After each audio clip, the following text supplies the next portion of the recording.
बीडचे पालकमंत्री अजित पवार हे बीड जिल्ह्याच्या दौऱ्यावर येत आहेत। त्यापूर्वी मात्र बीडमध्ये रस्त्याची आणि नाल्यांची साफसफाई एकीकडे सुरू आहे, तर दुसरीकडे छत्रपती शिवाजी महाराज क्रीडा संकुलाच्या बाजूला मी तुम्हाला दाखवतो की कशा पद्धतीनं हे सगळं घाणीचं साम्राज्य पसरलेलं आहे। गेल्या काही दिवसापूर्वी अजित पवार हे बीड जिल्ह्याच्या दौऱ्यावर आले होते आणि त्यानंतर अजित पवारांनी कोट्यावधी रुपयाचा निधी हे छत्रपती शिवाजी महाराज क्रीडा संकुलाच्या सुशोभीकरणासाठी दिला।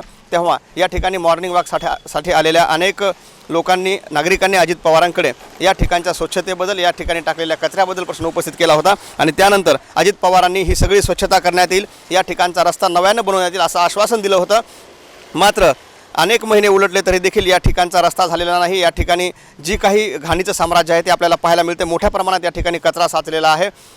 या ठिकाणी एक पुरुष स्वच्छतागृह देखील होतं, मात्र ते देखील पाडण्यात आलं। या ठिकाणची नाली बुजवण्यात आलेली आहे आणि या सगळ्या नालीचं पाणी आता रस्त्यावर येताना पाहायला मिळतं आहे। माझ्या पाठीमागे जर मी तुम्हाला दाखवण्याचा प्रयत्न करतोय, हा सगळा रहदारीचा परिसर आहे। याच ठिकाणाहून हा रस्ता जालना रोडहून सुभाष रोडला जोडला जातो आणि या भागामध्ये सगळ्या मोठमोठ्या वर्तमानपत्राचे ऑफिस आहेत, कार्यालय आहेत। मात्र ह्यापासून काही अंतरावर असलेले हे सगळं घाणीचं साम्राज्य आहे, रहदारीचा हा परिसर आहे। अजित पवारांनी सांगून देखील या ठिकाणी कुठल्याही प्रकारची स्वच्छता झालेली नाही।